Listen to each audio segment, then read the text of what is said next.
Good evening. Welcome to the May 14th, 2025 meeting of the Culver City Democratic Club. My name is Jeff Schwartz. I'm the past president of the club and very excited to welcome tonight Alec Karakatsanis, the author of Copaganda, fantastic new book from the New Press, available from our friends at Village Well. I'm just going to pass the mic directly to Alec and let him talk about his work for a while and then take some questions. Really glad everyone could be here. Thank you so much, Jeff. It was great meeting you at the Village Well. Is that what it's called?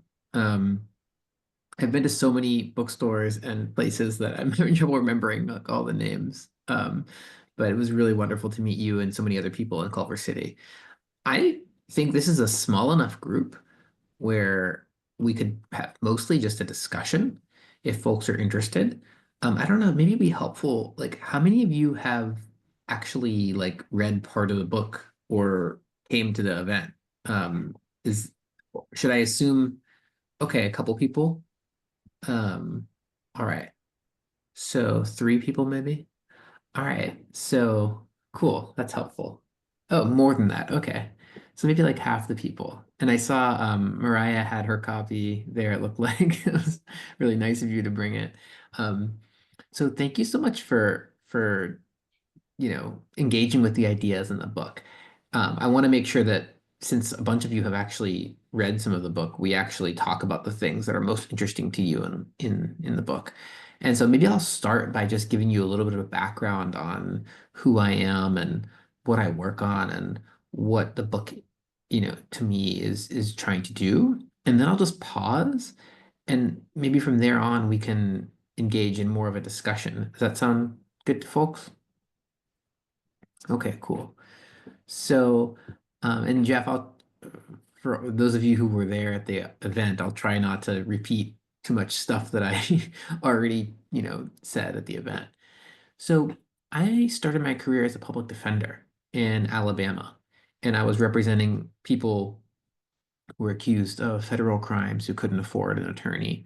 And really got to see firsthand up close the way that the criminal punishment bureaucracy in our society is designed to crush the most vulnerable people in our society.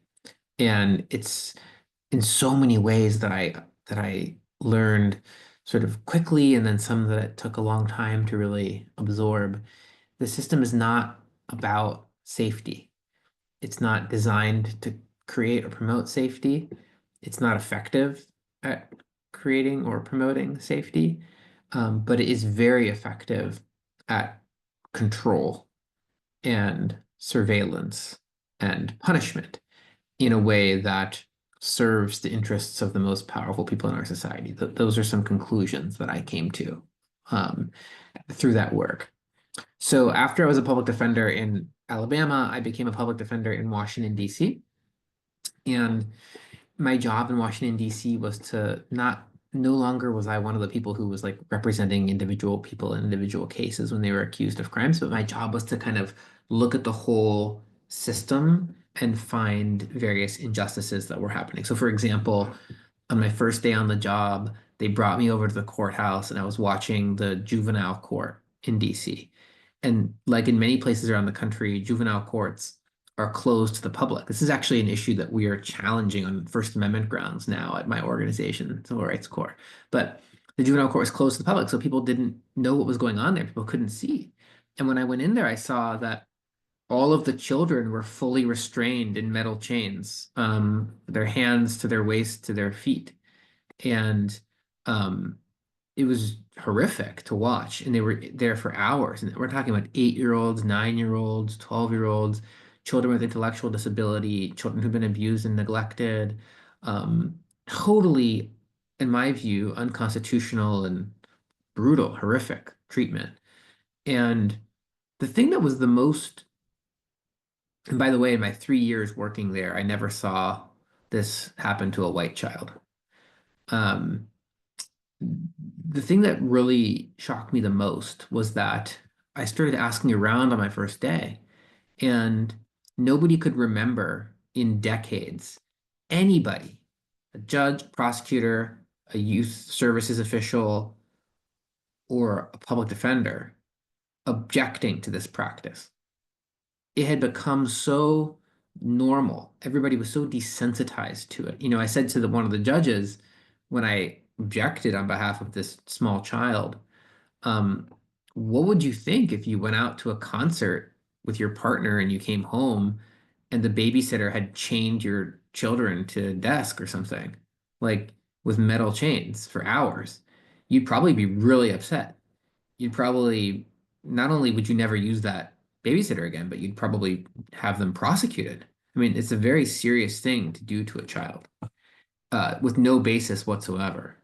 So those are the kind of cases that I would work on. Ending the indiscriminate shackling of children in Washington, D.C., or um, I started working on a number of different um, issues like that. And then I got an opportunity to quit my job in 2014.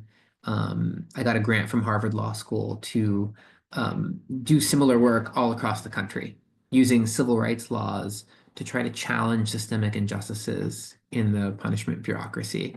And really, I viewed that as an opportunity not just to work inside the court system, but to think more broadly about the stories that our society tells itself about what it's doing in its jails and prisons and courtrooms and streets, and why it's doing those things, and to work with organizers and community activists and people like you and artists and musicians and families who are going through the system to tell the stories of what's really going on in these systems in a way that hopefully helps our society make different and better, more evidence-based choices about why it's doing what it's doing.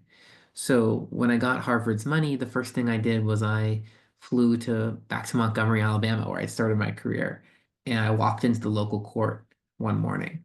And when I walked into the local court, there were 67 people in chains and jail garb.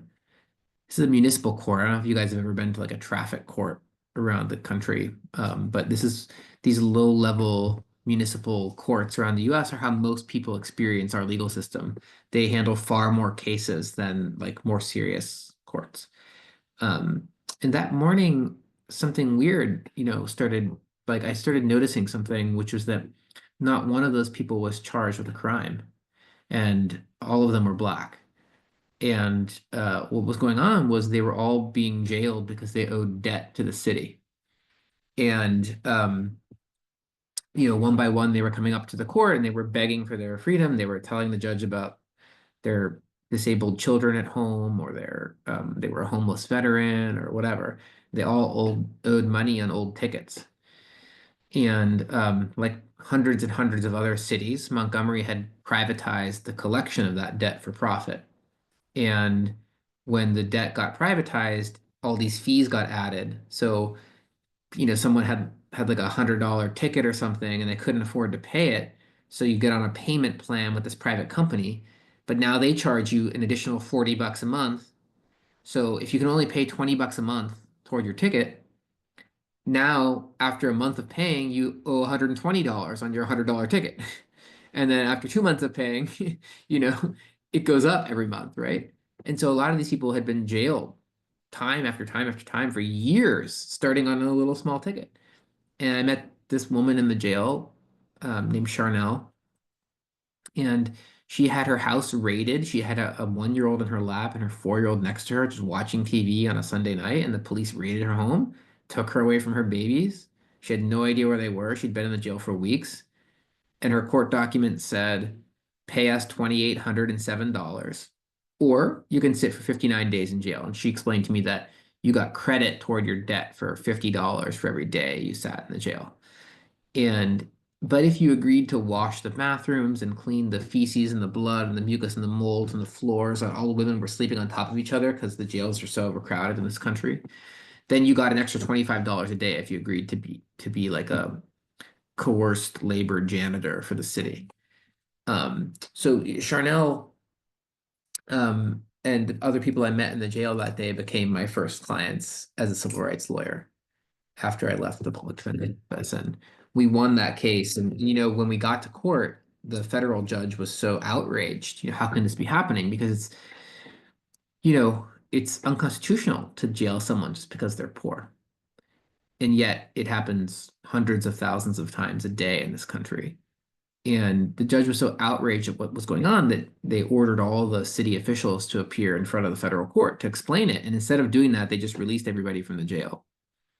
And that was a really profound experience to me because it told me that most people in our society don't really understand what's going on in the criminal system.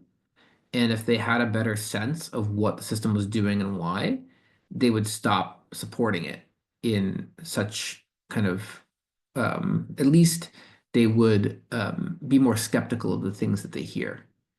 And then Michael Brown was killed in Ferguson in 2014, a few months after we won that case. And I noticed something in a report that was linked in the New York Times and made me think really similar things were happening in Ferguson. Actually, that might be behind a lot of the protests. And so I went out there and I just started standing there and interviewing people going to the jails in and around St. Louis and Ferguson. And it turned out that when I got there, Ferguson averaged 3.6 arrest warrants per household. Almost every arrest warrant was for unpaid debt. And we just finally settled this Ferguson case for millions of dollars last year after years and years of them fighting us. We shut it down immediately, but they fought us on the reparations that they owe people and claimed they essentially were bankrupt and their insurance only had so much money to give our clients. It was really incredible after years of extracting this money. But in all those years, I never saw uh, a debt arrest warrant for a white person.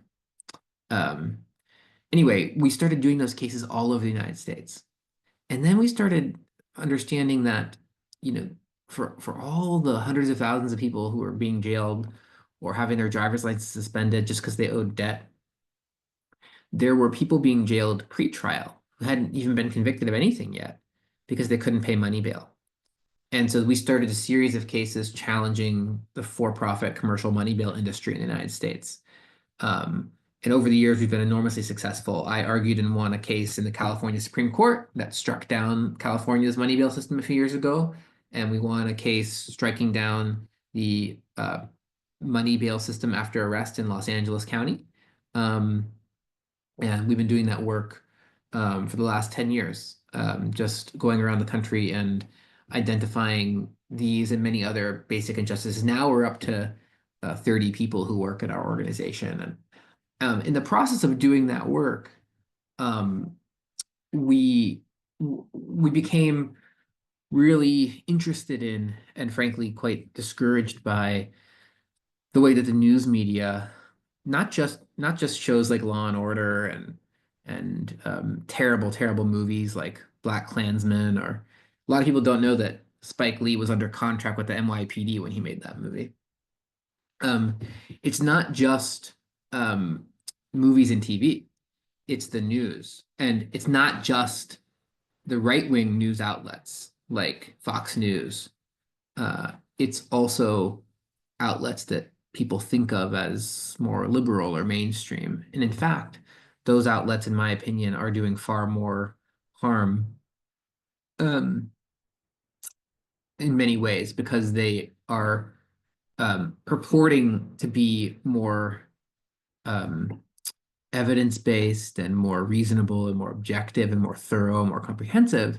And yet, as I try to explain in the book, they are pushing all of the same underlying right-wing policy solutions and narratives and mythologies and assumptions and attitudes about the way the system works. So I tried to start documenting this, particularly in the wake of the uprisings after the, the police killings of Breonna Taylor and George Floyd, because I think we had this really incredible moment as a society where people started to become en masse, people started to become really um, engaged in these questions for the first time and open to pretty radical solutions. And that's when the mainstream news media and the people who own things in our society kicked into a really incredible reactionary posture.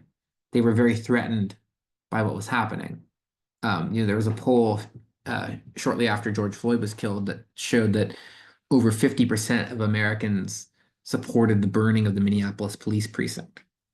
That's what that moment, if you guys can remember the zeitgeist around that moment, it was very scary to not just the police, prosecution, prison guard unions, probation and parole officers, judges, not just everyone in the system, but at every single stage of the system, there are multi-billion-dollar industries that are very powerful, very invested in this, right? So the US and the Philippines are the only two countries in the world with for-profit commercial money bail industries. That is just something that doesn't exist in most places, but it's extremely powerful industry. Okay. Um, as I talk about in the first chapter of the book, there's the multi-billion-dollar prison and jail telecom industry, with the largest of the companies that's engaged in, family separation policies all over the country, owned by a private equity firm owned by a billionaire based in Beverly Hills. Um, and there's multi-billion-dollar industries that do prison medical care, commissary, that build all the facilities that, obviously you guys have heard of private prisons. Anyway, you get the point. A lot of people are invested in this. And also, it's not just the people directly profiting off of it. Um, Local real estate um, um, investors sort of work hand in hand with the police in most major cities. In Los Angeles, for example, there's an organization, and all of the royalties from my book are donated to them. They work with the unhoused population in Skid Row, called the Stop LAPD Spying Coalition. And they've produced a really amazing report called Automating Banishment, which you can read for free online. Um, and a lot of that report is about the work of the LAPD with the real estate industry in Los Angeles. And you can see it in the data in cities across the United States, the way that the police and the real estate industry work hand in hand as a sort of a control, a way to manage inequality rather than actually making our society more equal. And so I think I started to try to systematize and understand um, what the news media was really doing. And I think, as I talk about in the introduction to the book, and this is the last thing I'll say before I open it up for questions, is I sort of narrowed in on three, or zeroed in on three main functions that Copaganda does. First, it narrows our conception of safety to just the narrow range of things that police focus on, right? So um, that typically means Copaganda wants us to be really focused on the things that um, are crimes that are associated with poor people, unhoused people, people of color, particularly Black people, immigrants, and strangers. And in contrast, we ignore crimes and harms. Notice those two things are quite different, but we ignore a lot of the harms that are caused by more wealthy and powerful people and institutions. So something like wage theft, which costs $50 billion a year, which is like 5 times all of the other property crime in society combined, or tax evasion, which is like 60 times all of the other property crime combined, or air pollution. So air pollution kills 100,000 people in the United States every year. That's 5 times all homicide combined. Water pollution, same thing, right? But we don't get push alerts on our phone every time a company spews toxic chemicals into the air in Houston, or destroys the soil in Chicago, right? We don't even, local journalists on the public safety beat aren't even telling parents which playgrounds have high lead content in the soil where their kids are playing. Um, it's because the people that test those soils don't have multi-billion-dollar public relations units like the police department. The LA Sheriff's Department alone has 42 full-time PR people. LAPD has another 27. So just at the top two police departments in LA, that's 67 full-time PR people. That's not even counting The prosecutors, the prison guards, the jail guards, the probation guards, the mayor's office, or the private firms they hire for PR. Those are just the cops that are working on PR. So anyway, the people that teach our students and the nurses at our hospitals and the people that test our water and examine the building codes where landlords are refusing to put in smoke detectors, et cetera, causing way more harm and death. Those people don't have PR. So you're not seeing those things on the news every night. No one's bringing those stories to reporters. So that's the first function of Copaganda. It narrows our conception of what matters to our safety. And the second thing is having narrowed our conception of safety, it gets us more and more and more and more afraid of those things all the time. It's why public polls show over the last 25 years, every single year, people think crime is up, even though almost every single year crime has been going down. We have historic lows in crime right now in Los Angeles and around the country. Multi-decade lows, right? Um, Interestingly, people are more accurate when you ask them about their own neighborhood. So when their perception is mediated through the news, they're less accurate. But they're more likely to say the crime's not up in my neighborhood, but it's up everywhere else. So it's when they're hearing the news that they're getting misinformation. And finally, the most important thing of all, having narrowed our conception of threat and made us so afraid all the time of those things, the news tends to tell us that the only solution to our fears is more, more, more, more investment in police prosecution and prisons. This is like a modern version of like flat earther theory or like climate science denial. Like the actual scientific evidence is quite clear. The levels of harm and violence in a society have nothing to do with like whether the sentence for something is 9 years or 7 years, or whether this prosecutor George Gascon is charging people at 48% and the prior prosecutor was charging people at 52%, or whether there's 16 officers on patrol here and 13 officers on patrol last month. That stuff has no impact on overall levels of violence in a society. The things that actually determine how much violence are in a society are things like inequality and poverty, access to healthcare, early childhood education, housing. Okay. Levels of isolation and loneliness is a huge factor. So societies where people are more atomized and alone have much higher levels of violence than societies with strong social networks. Toxic masculinity, exposure of children to lead is a huge factor in violence. Okay. So these are the things that the evidence shows us. And yet, when you watch the news, you're taught in so many ways that I examine in the book, ways that I don't think I had even ever thought about until I really started studying it and archiving it. We're taught that like the decisions of people in the punishment bureaucracy are affecting our safety and not these big structural features of our society. So in the book, I try to unpack all of the ways that happens, and I hope you all find it useful. So I'll just pause there and see if anyone has any questions or thoughts. And we have about 20 minutes for questions. Yeah. Is it Gina? Yes, it is Gina. Thank you.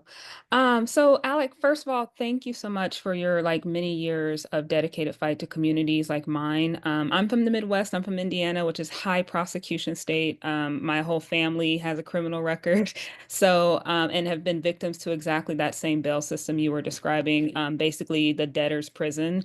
But my question is regarding that what you're talking about, the deviation of normalization or normalization of deviation, whichever way you want to phrase this, right? In my community, especially, like, yes, the protests have happened. You saw the uprisings, you were there. We kind of, we all stood up, but now it's been normalized, right? So it's almost like the system is expecting us to protest. They're expecting us to get mad and go deface a property, but they know we'll settle back down, just like the school shootings, right? School shooting, call for action, no action happens, school shooting again. How I guess I'm facing this on so many levels, and I just kind of want to get your feedback of like, how do you think that we can overcome, especially in the communities impacted? Like, how could I go directly into the Black community and say, look, this is happening, and actually get them a little bit motivated beyond the protest? And, I know education is key here, is a key factor, but I just feel like everyone, if I were to take your book and just take a Cliff Notes version into my family or to my community right now, they'll all agree with it. But when it comes to that next step of really doing that work to change the system, it almost like they glaze over and give up. And that's what the I'm trying to figure out what's the secret sauce here. Do you have any thoughts on that? Like, how do we get past like next step? Yeah, absolutely. There's so many thoughts, but although I have to say, unfortunately haven't quite figured it out yet. Because Same, we're up same. against really powerful stuff. Yeah. I would just say maybe two things, although there's 1,000 things that should be said to respond. And I spend my whole life trying to think about that question. But the two things that come to mind immediately are you guys are lucky in Los Angeles because you have the Los Angeles Community Action Network, which is a really amazing organization. Um, there's so many ways to get involved with them. Um, Not only are they the home of the Stop LAPD Spying Coalition, but they also are incubating this new thing called the All People's Health Collective, um, which is a new effort to try to reframe a lot of the way we talk about this stuff as a public health issue and as an issue that requires investment in communities and systems of actual care as opposed to systems of violence. And these are some of the most sophisticated and brilliant and amazing people that I've met in all of my travels around the country. And so the Los Angeles Community Action Network is a place that I think is quite amazing and it's a place to think about how to get involved in. And when you work in your own community with really good organizers, it, things start to feel like there's more potential. Um, and and like you this, and then the second thing I would say is, like you said, it's a political education issue. And I think one of the things, the reason I wrote a whole separate study on body cameras and why I talk about body cameras in the book and why I wrote this book is that so much of what happens is this cycle of like protest and outrage, but then we are fed these fake solutions that ratchet us down, that are designed to pacify us, that are designed to actually channel our desire for real transformation into little tweaks that don't actually do anything, and that most of the time are things that the police and prosecution wanted anyway. I tell the story of the body camera a little bit in the book and then in my bigger study, but the police desperately wanted those for years, so much so they were getting the LA police were getting private donations from Steven Spielberg and others to fund their body cameras. They wanted that surveillance technology, but they couldn't get it until the Democratic Party helped use the police multi-billion-dollar police surveillance industry took Michael Brown's death, and then working with Democratic Party officials around the country, they convinced local officials who'd been reluctant to give billions of dollars for the greatest expansion of police surveillance in modern history. They totally remarketed them away from this thing that police and prosecutors wanted, and they instead marketed the same thing, that companies like Amazon and Microsoft and Axon, all these companies wanted. They marketed it as accountability and transparency. Um, so Another thing is that we got to get smarter and more rigorous about identifying the ways in which our anger is co-opted and then ratcheted down. And we have to have really simple, and this is what I did in my first book too, Usual Cruelty. I tried to give a roadmap for this, but we have to have really simple um, rules of thumb. For example, if a proposed reform is going to give more money and resources to the punishment bureaucracy, it's not a good reform. If it's going to take money and power and resources away from it and give it to the systems that need it, teachers, nurses, doctors, health systems, housing, um, through evidence-based practices, that might be a good thing. Those are rules of thumb that I talk about in both books.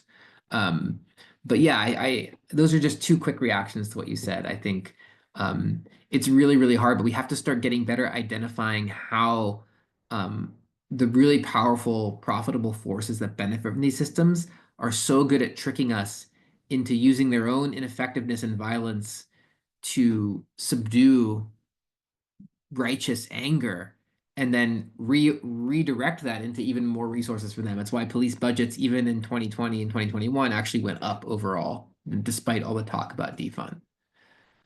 There's one more thing I'll just mention on that is a friend of mine who's an amazing economist at Duke named Bokhar Ba has done really important research, which I've found has been helpful for showing people in the in the weeks after high-profile police killings of Black people in the United States, the stocks of police industry companies go up. Really important to understand because like most people assume that they might go down because people are like mad at the police, but actually the industry understand and the market understands that they're so good at turning their own violence into further investment in the policing that the stocks actually go up. Uh, okay, I saw another hand raised a second ago. Um, was it? Hey, yeah, Kelly. It was not me. It was Oh, Leah, but Leah put her hand down. Danny, you go. Danny, you go. I'm happy to go. I know I saw other hands up. I was just gonna help um push the conversation, but okay. Anyway, Alec, I just wanted to say thanks for being here. I'm sorry I missed like the first 15 minutes. But I heard you on citations needed a couple of weeks ago, and I'm in a very parasocial relationship with that podcast. So that was really cool to hear you there and then find out that you were gonna come and visit here. So just thank you for being here. I just think it's really cool. A couple of months ago, I think through TikTok, somebody recommended this book called Ghetto Side. I don't know if you're familiar with the book or with the premise of it at all.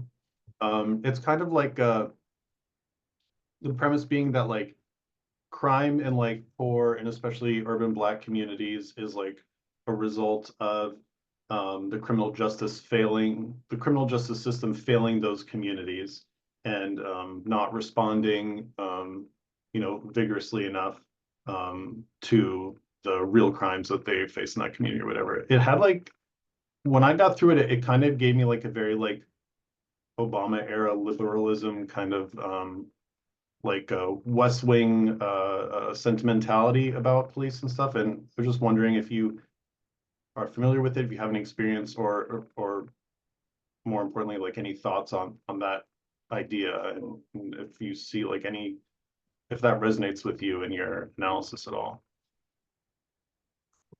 you know, people have mentioned that book to me several times. I just looked it up again as you were asking your question because I actually haven't read it.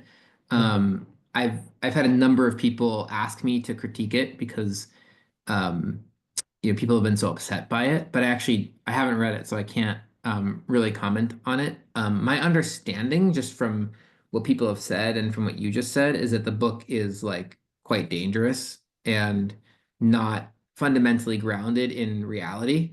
Um, so like it's just as I explain with the actual evidence in my book, it's just not true that policing and prosecution and imprisonment are a main factor in levels of violence in a society. Um, and like you can dress up you can sound fancy and you can do ethnographic research to try to show, you can do polling in communities and you can dice up the polling any way you want and conclude that some people want more police in their community, right? And then you can ask the question a little bit differently and it turns out, well, actually they just want lower violence and they don't care how they get that, either way you cut it, everyone who studies this stuff understands that the far more effective stuff would be reducing inequality, would be, our organization published um, a really great paper a few years ago that went through all of the non-carceral safety interventions that are rigorously supported by evidence, including just things like investment in public parks and streetlights and the biggest stuff is stuff like expanding Medicaid and health insurance and early childhood education programs and safe, beautiful places to live that are permanent with people getting the right services, right? Not like getting someone a motel bed for a month, right? In a dangerous motel. That's just not like, the stuff that Gavin Newsom is like referring to is just like total nonsense. Okay. Um, so, or, the mayor of San Jose is now one of these people talking about like caging people for their own good and like how that is the thing that we need to do to ease suffering. Like what the evidence actually shows is not that the system is not caring about the survivors of violence in poor communities and communities of color because they're not arresting enough people. And it's that they're not investing in those communities. It's that there's been a concerted effort to extract wealth from those communities in 1,000 ways. And um, so like, one of the most other effective policies is just giving people money. It turns out like if you just give people money when they have little kids, the outcomes for those kids are way, way, way better. It's like simple stuff, I mentioned it all in the book, but like there's this whole literature out there. People like the person who wrote Ghetto-cide and a bunch of like small cabal really of pro-police academics that keep trying to do research about like whether this particular police intervention or that particular kind of, but all of that stuff is like it's even if it were effective, which it's not, it's like this, it's like the tip of the iceberg. Um, so my reaction is basically like I think that stuff, to the extent it's saying that we haven't done enough enforcement of criminal laws in those communities is just missing the point from other countries and from the United States historically, and from what we know, even with different variation within the United States, where places with the lowest crime rates are the places that have the least incarceration and policing. Um, anyway, I don't know if that is responsive. I'm so sorry. I'm not as familiar with the particular arguments in the book. If I could jump in for like a minute, because I did read the book and then pass the mic over to Kelly. Uh, the sort of, provocative argument of the book is that there's over policing of small things, which just feeds people into the system for unpaid tickets and warrants and suspended licenses and all that, and under policing of big things, which leads people to take the law into their own hands to resolve, assaults and murders and other horrible things. Um, I think it's a great example of something you talk about in the book, which is lying by telling the truth. Like it's a very small thing, which is true, and then you're there and you don't think, well, we could address all of this without police. Um, Yeah. I mean, it's like, yeah, I mean, might you break some of the cycles of violence if you could improve homicide clearance rates? By the way, homicide clearance rates at police are like plummeting. So they used to be much better at solving homicides 50 years ago than they are now. Um, might you interrupt certain cycles through different types of police interventions? Well, maybe, but that's like asking like, you know, if you could install the most powerful heating system for your home furnace without asking the question of like, is it also spewing carbon monoxide? And like, might there be a different way of heating your home? Um, so but sometimes by asking the wrong questions and focusing on the wrong questions, you get sort of taken down a path that leads to the wrong answers. And I think a lot of the focus on policing as an intervention um, for social harms, interpersonal harm, um, as opposed to like the fundamental divestment from these communities is. So I appreciate that, Jeff. But yeah, and I'm sorry that I can't speak too intelligently about that. I can't like give you specific critiques of the book because I haven't read it. Kelly? Yeah, thank God for librarians. We appreciate you. Thank you, Alec, for being here. I have a million questions, but I'll just start with this one that plagues me kind of daily, which is that this thing about the increase in policing that we've become accustomed to, like the increase in TSA and the increase in surveillance, all those things, right? It's like we're the frog in the boiling pot of water thing. I regular people, which is not the people in this room, to be very honest, like regular people that aren't seeking out all this political information all the time, right? They're thinking of it like inflation, like it's just the cost of today as opposed to, 10, 15, 50 years ago. And so I continue to struggle with having conversations with people that I love and surround myself, because I'm not going to say the literature shows and the evidence shows. I do say that, by the way, all the time. It's not compelling to many of my people. So like, I'm really struggling with how to discuss a subject like inflation when they experience it like inflation in a way that is compelling and heart-wrenching. That's my wise, not wise question. Yeah. I mean, well, so hopefully, first of all, one of the things I hope to do in the book is just give people some stuff they can cite in these conversations. But as you say, like citing this stuff is just not what you're competing against, is a feeling, a very powerful feeling that has been carefully constructed over years. It's emotional. It's not necessarily like you're going to show them one chart and it's over. But I think that the thing that people have to remember is that the United States used to jail people at rates that are 5 to 6 times lower than they are right now and imprison people. We used to have police budgets that were, 10 to 100 times lower. Okay. We, even 50 years ago, the imprisonment rate was like 1/5 to 1/6 of what it is now. Okay. It's not that the US became so much more evil, or that the people in Canada or France or Brazil or Japan are like better people.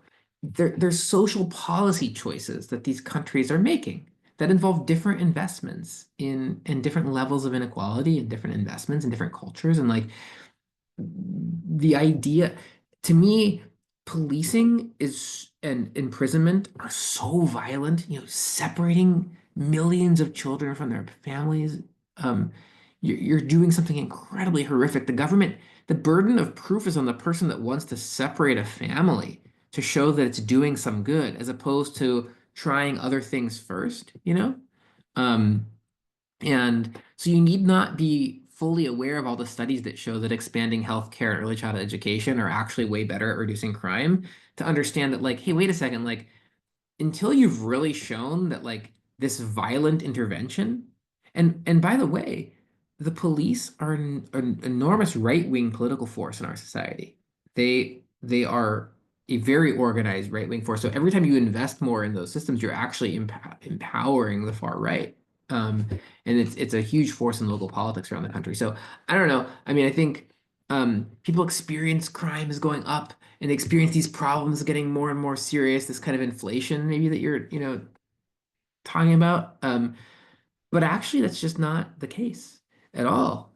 And even if it were the case, the solution is not more authoritarian control. The solution is meeting each other's needs through systems of care.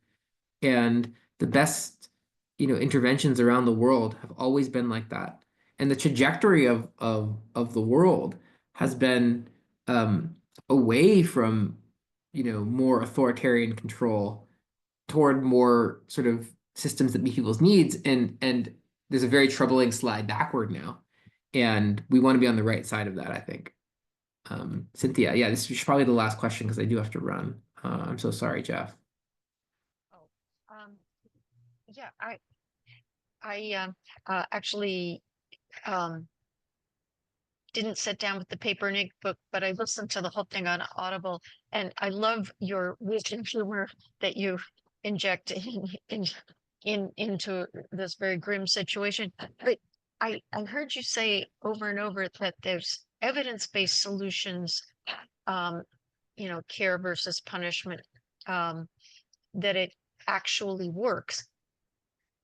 When I have a conversation with a pro-police person, is there an example of a place where they've actually tried these things and it worked, or a particular study or something I can refer them to? Yeah, absolutely. I'll try to find And right probably if now. I had actually have the book, there would be footnotes or something that would give me that, but Yes, if I had the physical book, but there is there are a couple of key points in the book where I say that. There's a lengthy footnotes, including a report by Thea Sebastian um, at my office, which does a really great job of collecting like the information from hundreds of studies around the world that show these things. And then there's lots of examples. And I mean, basically, every society that provides universal health care is a walking example. Um, like, and even in the United States, the expansion of Medicaid after Obamacare in some states, but not others, provided scientists an incredible opportunity to study the effects on short, medium, and long-term crime. And those studies are really powerful. There's just a direct relationship between expansion of Medicaid and lowering involvement in the criminal punishment system. Same with early childhood education. You can really study places when they increase their funding for early childhood education, and you can study it on like 1, 5, 10, 15, 20-year cycles.